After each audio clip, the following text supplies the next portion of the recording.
Coordination compound का एक last topic रह गया था, that is isomerism, structural and stereo isomerism. तो आइए स्टार्ट करते हैं। आइसोमेरिज्म इन कोऑर्डिनेशन कंपाउंड या कॉम्प्लेक्स कंपाउंड।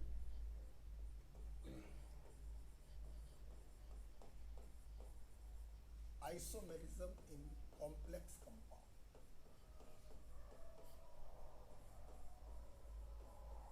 ठीक है, देखिए आइसोमर का मतलब आपको मालूम है, two or more compound having same molecular formula but different properties are called isomer and the phenomena is called isomerism. तो जल्दी से लिख लेते हैं इसको, although आपको मालूम है बट लिख लीजिए। Two or more compounds having same molecular formula but different property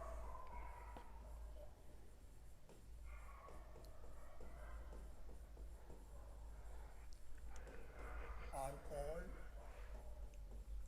isomer and phenomena is called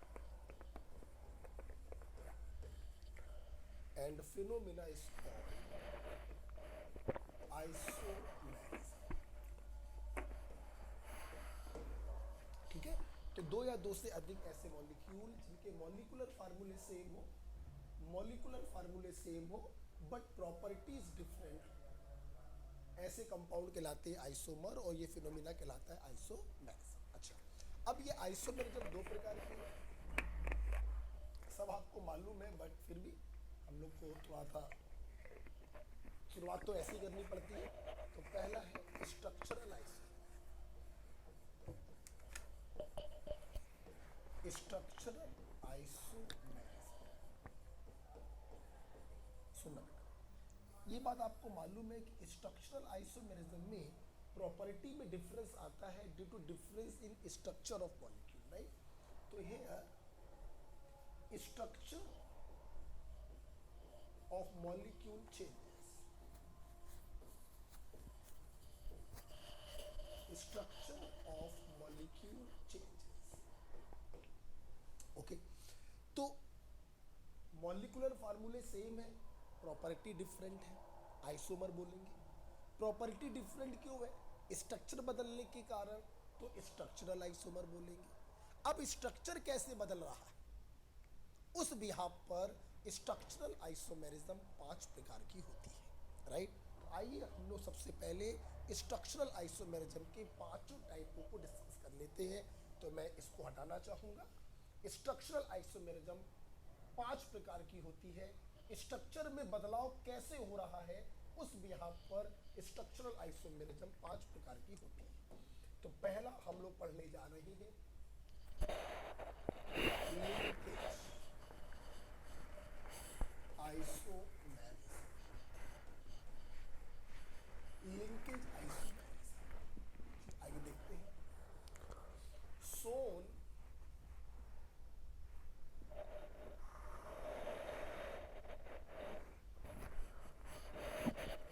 by complex compound having ambidentate ligand,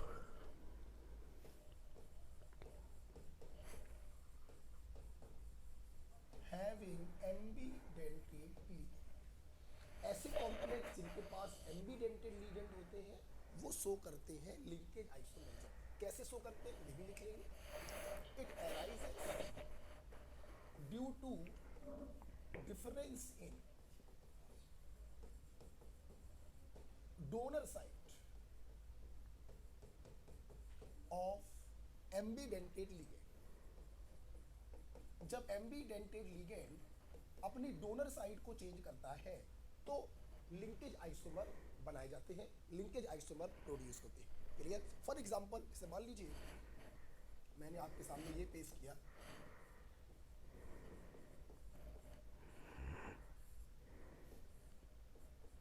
पहला क्वेश्चन आएगा ये कौन सी आइसोमेरिज्म शो कर सकता है। आपने देखा नाइट्राइट लीगेंड उपस्थित है, एम्बीडेंटेड लीगेंड उपस्थित है, तो ये लिंकेज आइसोमेरिज्म शो करेगा। Question number 1। क्वेश्चन नंबर 2 आएगा कि इसका लिंकेज आइसोमर बनाइए, तो हम लोग क्या करेंगे, इसके डोनर साइड को चेंज कर देंगे। यहाँ पर डोनर साइड कौन है, ऑक्सीजन है, हमने क्या किया, इसके डोनर साइड को चेंज कर दिया, नाइट्रोजन कर दिया। यस, ये दोनों आपस में क्या कहलाएंगे, लिंकेज आइसोमर कहलाएंगे। यहाँ पर देखिए डोनर साइड नाइट्रोजन है और यहाँ पर डोनर साइड ऑक्सीजन है। एनसीईआरटी में क्वाइन लिखा हुआ है, ये रेड कलर का होता है और ये येलो कलर का होता है। यस, ये दोनों आइसोमर आपस में कहलाएंगे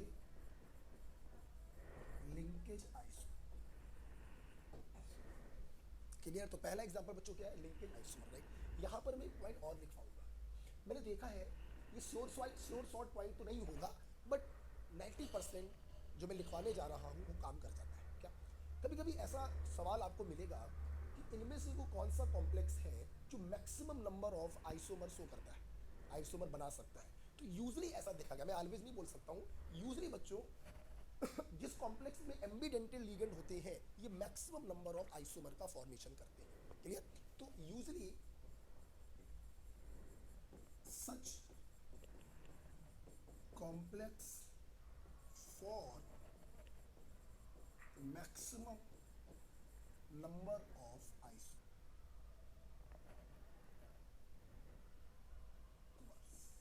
यूजली, ऑलवेज नहीं बोल सकते, देखिए ऑलवेज सब बोलना थोड़ा गलत हो जाएगा, बट हाँ 90% क्वेश्चंस में जिन कॉम्प्लेक्स में एम्बीडेंटेड लिगेंड होते हैं उनके द्वारा सबसे ज़्यादा आइसोमर बनाए जाते हैं।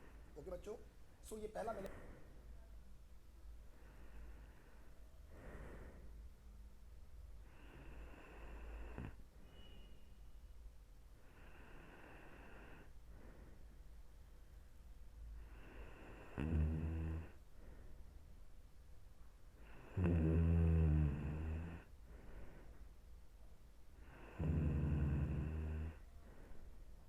खत्म किया, लिंकेज आइसोमर। आगे बढ़े, हटा दे इसको। दूसरा बेटा है आयोनाइजेशन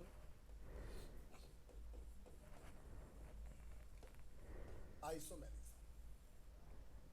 आयोनाइजेशन आइसोमेरिज्म क्या होता है ये लिखेंगे, it arises when counter ion exchange with anionic ligand so that different ions are produced by complex। Okay, जब एनायनिक लिगेंड और काउंटर आयन आपस में एक्सचेंज हो जाते हैं तो ऐसे आइसोमर कहलाते हैं आयोनाइजेशन आइसोमर। एग्जाम्पल के तौर पे अगर आप देखें, जैसे मान लीजिए मैंने ये ले लिया CO NH3 का होल 5Br और बाहर है SO4। देखिए काउंटर आयन है और ये एनायनिक लिगेंड है, आपस में इंटरचेंज कर दीजिए।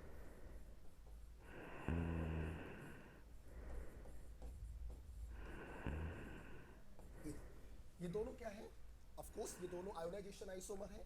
ये जब टूटेगा तो ये टूटकर सल्फेट आयन देगा और ये जब टूटेगा तो ये टूटकर ब्रोमाइड आयन देगा। कहने का मतलब ये है कि इस वाले कॉम्प्लेक्स में Ba+2 डालोगे तो BaSO4 का प्रेसिपिटेट मिलेगा, can be precipitated in the form of BaSO4।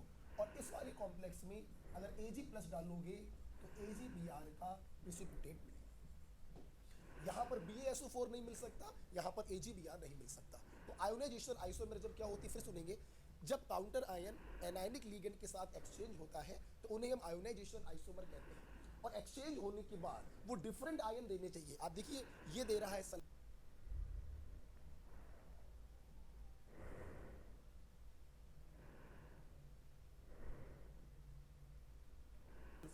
और ये दे रहा है bromide. Clear? This is ionization isomerism. इसके ऊपर मैं एक क्वेश्चन कराना चाहूंगा। इसके ऊपर मैं एक क्वेश्चन कराना चाहूंगा, जरा ध्यान से देखेंगे। एक क्वेश्चन है बेटा इसके ऊपर, हाँ इसको हटा दो, ठीक है। एक क्वेश्चन लिखिए, which can show ionization isomerism, which can show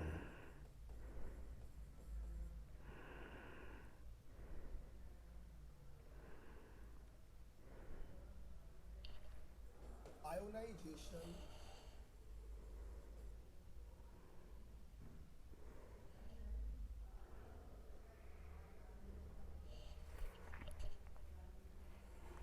isomerism, and the options are, ये ऑप्शन है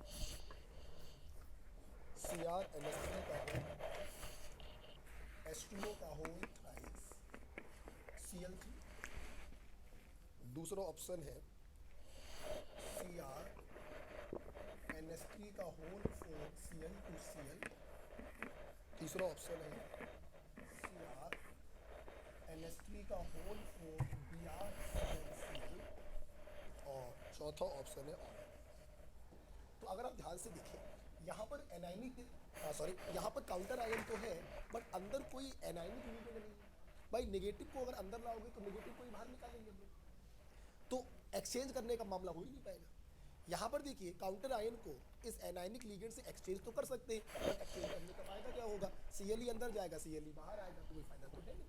लेकिन यहाँ पर देखिए हम लोग क्या कर सकते हैं, इस Cl को इस Br के साथ हम एक्सचेंज कर सकते हैं, इसलिए ये वाला आयोनाइजेशन आइसोमेरिज्म शो। क्या मेरी बात आपको समझ में आ रही है? बात मेरा समझ में आ रही है? ठीक है, तो इस प्रकार से हम लोगों ने आयोनाइजेशन आइसोमेरिज्म खत्म किया, राइट।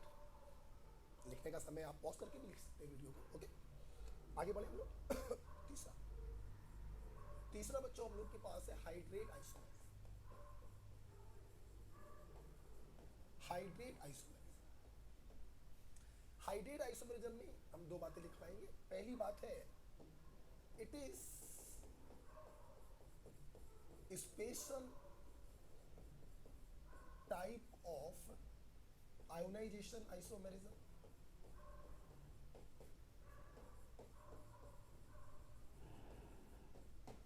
और दूसरा ये होता क्या है तो सुनेंगे, it arises when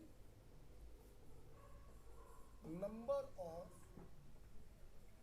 water molecule working as ligand changes। जब वाटर मॉलिक्यूल जो लीगेंड की तरह काम कर रहे हैं, जब उनकी संख्या परिवर्तित होती है तो हम लोग कहते हैं उसे हाइड्रेट आइसोमेरिज्म। फॉर एग्जांपल ध्यान से देखेंगे ध्यान से देखिएगा, हाइड्रेटेड क्रोमियम क्लोराइड, यहाँ पर क्रोमियम का primary valency that is oxidation number क्या है? +3 है, तो इसका कोऑर्डिनेशन नंबर सेकेंडरी वैलेंसी क्या होगा? 6 होगा।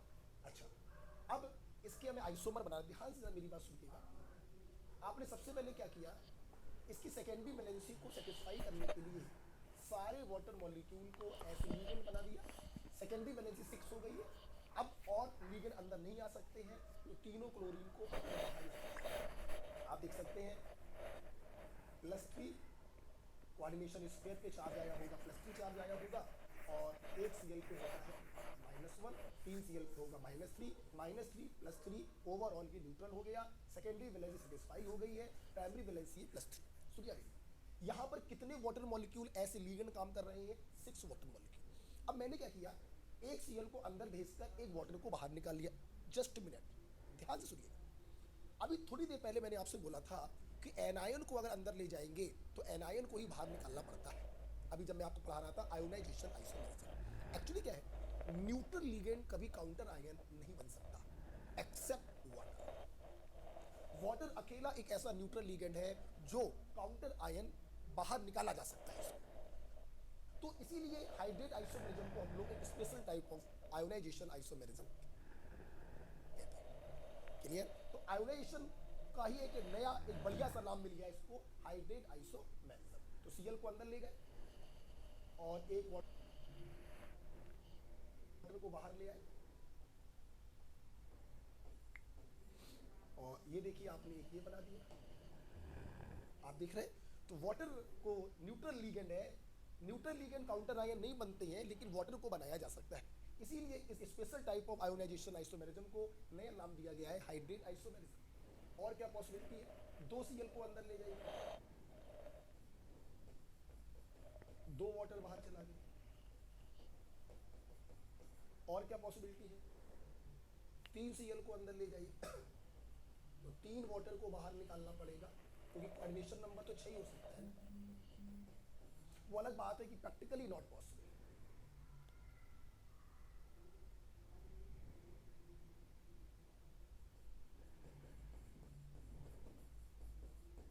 प्रैक्टिकली पॉसिबल नहीं होता है। इसके अगर हाइड्रेट आइसोमर पूछे जाए तो आप 3 हाइड्रेट आइसोमर बताएंगे,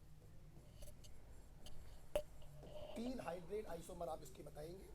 चौथा वाला प्रैक्टिकली पॉसिबल नहीं हो पाता है।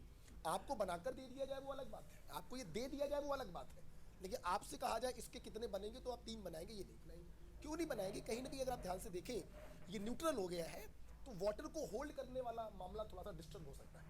अब कुछ लोग कह सकते हैं कि ये वाइड में उपस्थित हो सकता है, कुछ लोग कह सकते हैं कि डाइपोल डाइपोल अट्रैक्शन इनके बीच में लग सकता है। अब सारी बातें सही हैं, but most of the books जो है इसका आंसर 3 ही दे रही है, इसलिए मैं भी 3 ही बताना चाहूंगा। इस न्यूट्रल वाले को काउंट मत करिएगा, ठीक है। अच्छा, यहाँ पे बच्चों एक बात मैं और बताना चाहूंगा, एक लर्निंग ट्रिक आपको देना चाहूंगा। अब वो ट्रिक ऑनलाइन में मैं बोल तो नहीं पाऊंगा, मगर ऐसे लिख दे रहा हूँ, VBG और ये DG। अब जो बच्चे हमसे पढ़े उन्हें ट्रिक मालूम है मैं ये कैसे याद करवाता हूँ, बट अभी मैं इतने बोल पाऊंगा। This is violet blue green, लिख लीजिएगा, वायलेट ब्लू ग्रीन, ये डार्क ग्रीन होता है, सॉरी डार्क नीचे वाला होगा, सिंपली ग्रीन कर दीजिएगा, जी है ना ग्रीन, ये होता है डार्क ग्रीन। ओके, VBG और DG, VBG DG, ठीक है, ठीक नहीं बोलेंगे। वायलेट ब्लू ग्रीन, ग्रीन और डार्क ग्रीन। आप लोग सोच रहे होंगे जब ये पॉसिबल नहीं है तो ऐसा कलर क्यों बता रहे हो मेरे भाई, अगर इसके हाइड्रेट आइसोमर पूछे जाए तो ये पॉसिबल है।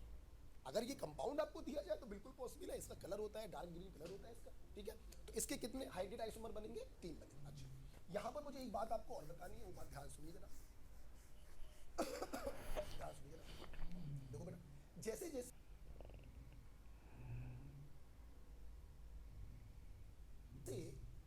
वाटर ऐसे लीगेंड कम होता जा रहा है, मतलब ऐसे काउंटर आयन वाटर बढ़ता जा रहा है, ध्यान से आप देखिए, तो ये आपको कितने आयन,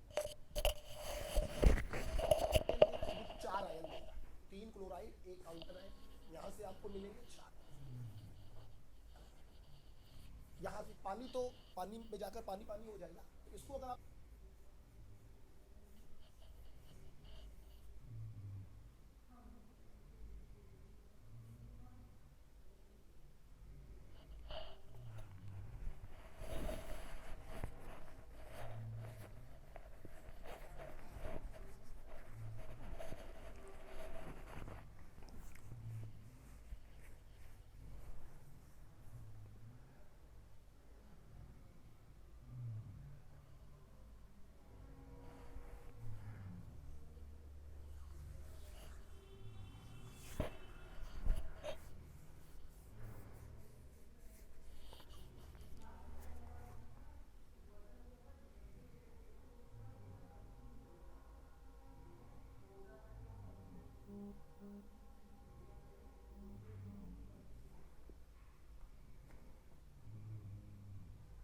तीन आयन आपको मिलेंगे, इसको पानी में डिजोल्व करोगे तो पानी में जाकर पानी पानी हो जाएगा, 1 क्लोराइड और 1 कॉम्प्लेक्स, 2 आयन मिलेंगे, और ये नॉन इलेक्ट्रोलाइट है, कोई मतलब ही नहीं,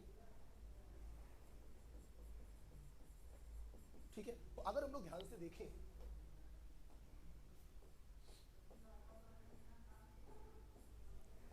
अगर हम लोग ध्यान से देखें तो जैसे जैसे वाटर ऐसे लीगेंड कम होता जा रहा है, वैसे वैसे नंबर ऑफ आयंस जो है वो कम होते जा रहे हैं।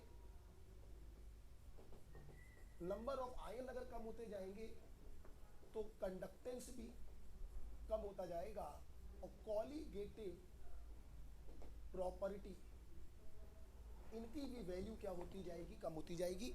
आप भविष्य में हमसे पढ़ेंगे कि colligative property depends on number of particle, जैसे जैसे नंबर ऑफ पार्टिकल कम होते जाएंगे वैसे वैसे कॉलीगेटिव प्रॉपर्टी भी कम होती जाएगी। राइट। तो इस प्रकार से आप लोगों ने पढ़ा hydrate isomerism, special type of ionization isomerism. It arises when number of water molecule working as ligand changes. CrCl3.6H2O के कितने हाइड्रेट आइसोमर बनेंगे? 3 हाइड्रेट आइसोमर बनेंगे, ऊपर वाले 3, लास्ट वाला आप नहीं बनाएंगे। तो क्या ये कंपाउंड एग्जिस्ट नहीं करता? एग्जिस्ट करता है, डार्क ग्रीन कलर का होता है, बट इसको इन तीनों का हाइड्रेट आइसोमर नहीं माना जाता है।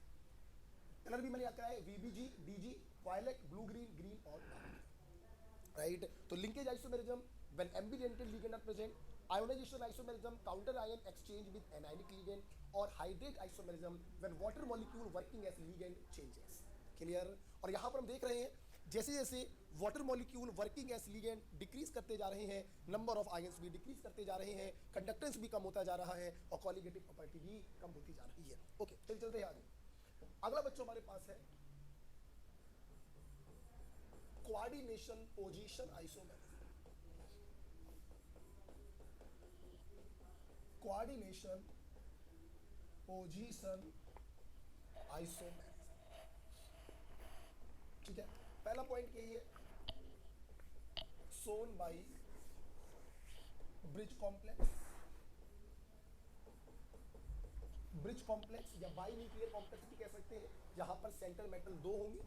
Bridge complex where central metal are 2। Okay, जरा ध्यान से देखिएगा, जैसे मैंने आपको ये बनाकर दिया,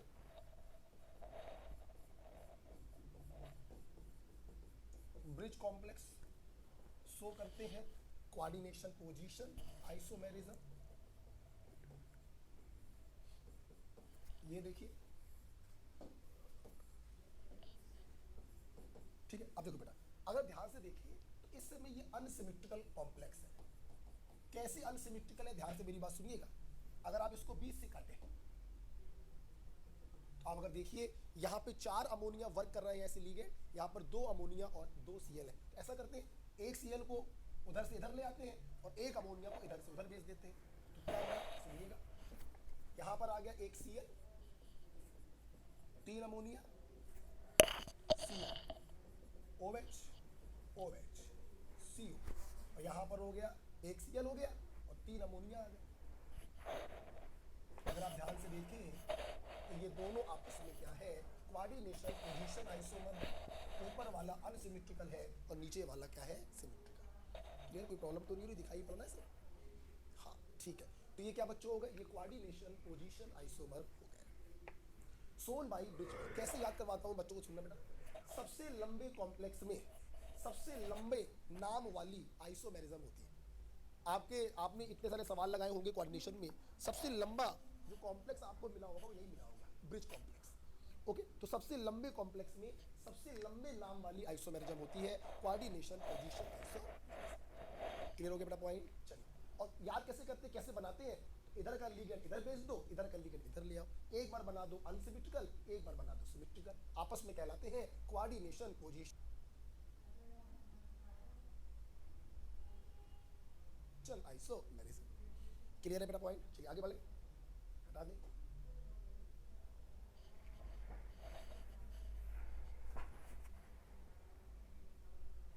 बच्चों आएगा अगला बेटा आता है कोऑर्डिनेशन आइसोमेरिज्म।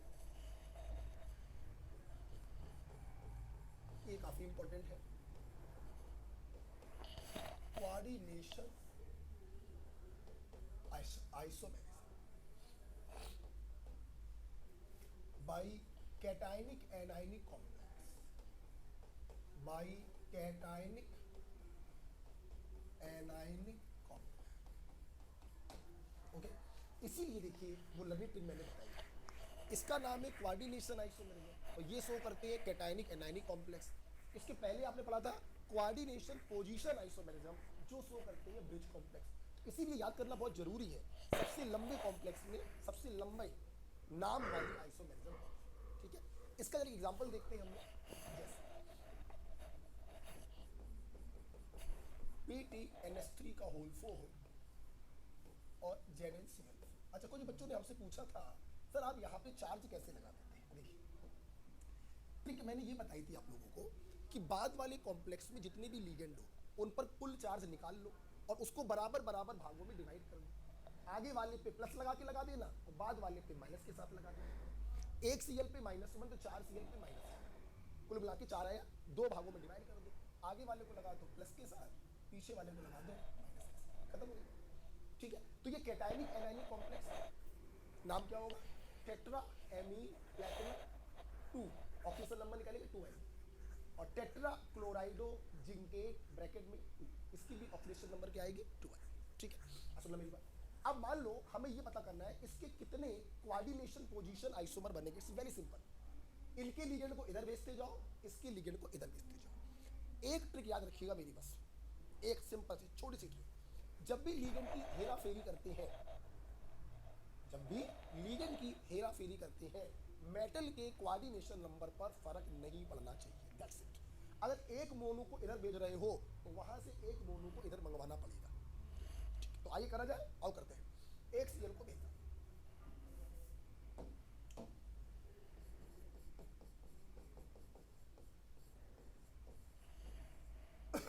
एक अमोनिया उधर चला गया।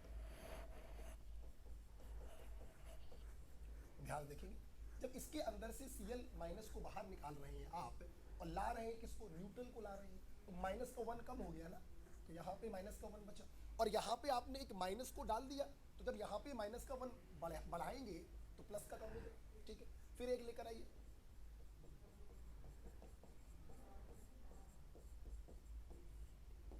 ये बना, अमोनिया को वहां ले जाइए, ये बना। अब आपने फिर से -1 को निकाला है, लाए किसको, 0 को लाए, तो -1 को निकालेंगे तो -1 कम हो जाएगा या 0 बचेगा, यहाँ पे -1 बढ़ गया, +1 -1 ये 0 हो गया, राइट। फिर से सीएल को लाइए,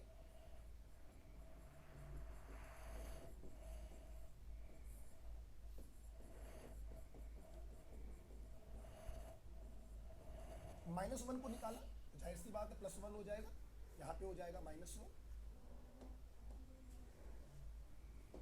एक सीएल को और ले आइए,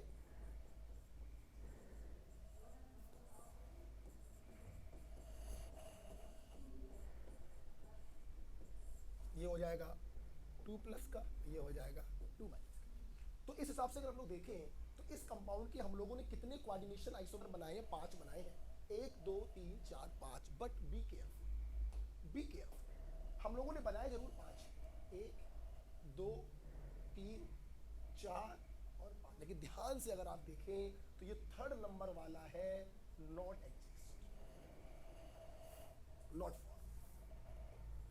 क्यों नहीं बनेगा बच्चों, एक बात बताओ, कोऑर्डिनेशन पोजीशन आइसोमेरिज्म कौन शो करता है, कैटायनिक एनायनिक कॉम्प्लेक्स ना, कहाँ है कैटायनिक एनायनिक, कहाँ है, ये भी न्यूट्रल हो गया, ये भी न्यूट्रल हो गया, दोनों को कैसे जोड़ोगे। हाँ, 2 बातें उठ रही हैं, पहली बात ये उठ रही है कि कैटायनिक एनायनिक कॉम्प्लेक्स कहाँ है, जो कॉम्प्लेक्स कोऑर्डिनेशन आइसोमेरिज्म शो करते हैं वो होना तो चाहिए, या तो है ही नहीं। और बात नंबर 2, इन दोनों को जोड़ोगे कैसे, अब फेविकॉल लगाओगे जाकर के बीच में, इसलिए ये वाला एग्जिस्ट नहीं करता। कभी भी कोऑर्डिनेशन पोजीशन आइसोमर आप बनाइएगे, हमेशा ध्यान रखिएगा न्यूट्रल वाले को हम काट देंगे, तो कितने आइसोमर बनेंगे, टोटल 4 आइसोमर। बात समझ में आ गई है, क्लियर हो गया पॉइंट, नीट में ये सवाल पूछा गया था। ठीक है, पॉज करके आप लिख लीजिएगा वीडियो को, मैं एक एग्जांपल और देना चाहूंगा, ये पहला एग्जांपल था। ठीक है, एक एग्जांपल और देखिए बच्चों, एक दूसरा एग्जांपल देखिए, मान लीजिए मैं आपसे कहूँ इसके कितने बनेंगे, ध्यान दो ध्यान दो ध्यान दो,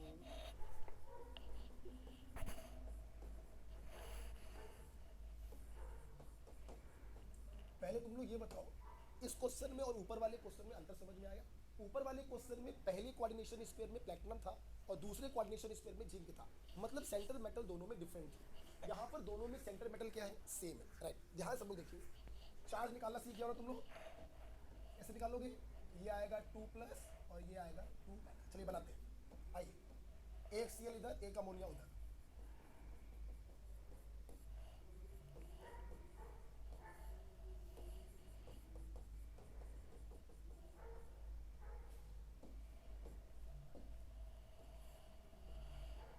वन माइनस, समझ में आ गया होगा, फिर से लाइए,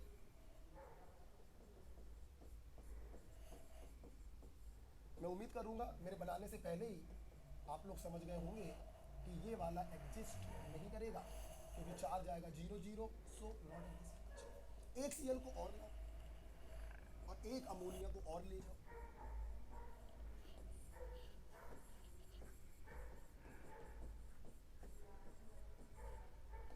आप देखिए ये 1+ हो जाएगा। ये ध्यान से देखिएगा तो ये रिपीट हो गया। इसमें और इसमें क्या कोई डिफरेंस है? आप देखिए CuCl3 ammonia 1-, CuCl3 ammonia 1-, CuNH3 का होल क्यूब Cl1+, CuNH3 का होल क्यूब Cl1+, तो ये वाला ही तो रिपीट हो गया। अरे यार तुमने इसको बाद में लिख दिया है, इसको पहले लिख दिया। आप अच्छे से जानते हैं आइसोमर कभी रिपीट नहीं किए जाते हैं, इसलिए ये वाला भी एग्जिस्ट नहीं करेगा। अगर आप एक Cl को और वहां पे ले आए, अगर आप एक Cl को और ले आए तो ध्यान से अगर आप देखें तो ये भी तो रिपीट हो गया।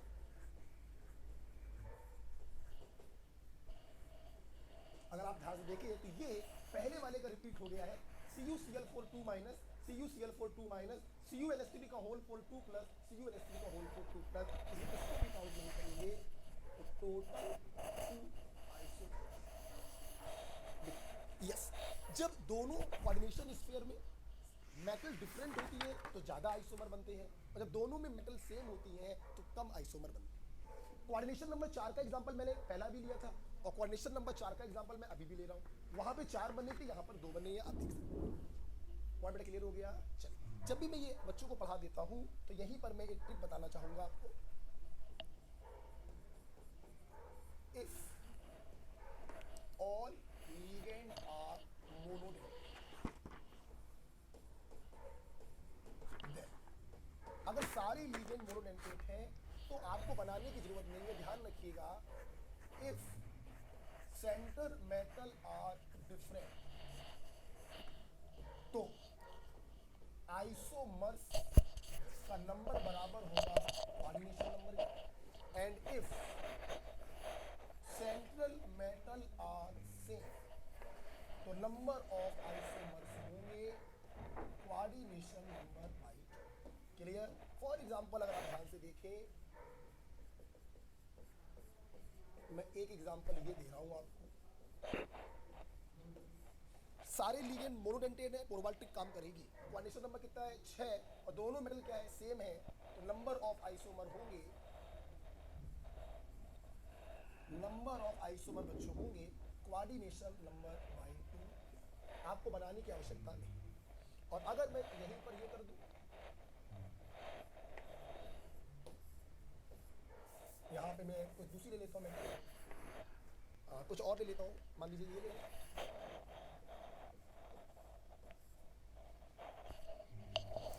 लेते हैं। सेट नहीं हो पा रहा है एग्जांपल,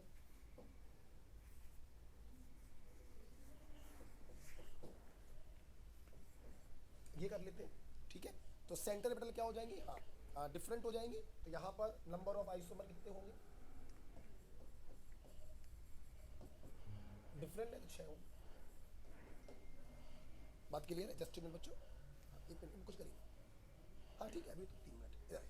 ओके, तो इस प्रकार से हम लोगों ने कोऑर्डिनेशन, पोजीशन, आइसोमर की बात क्लियर है। एक क्वेश्चन आपको दे रहे हैं, SW है, घर से करके लाइएगा।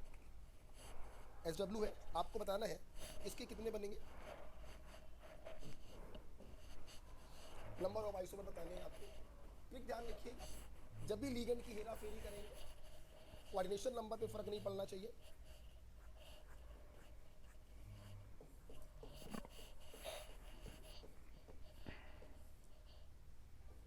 आपको बताना है इसके कितने आइसोमर बनेंगे। तो बच्चों इस प्रकार से स्ट्रक्चरल आइसोमेरिज्म क्या होता है, खत्म होता है।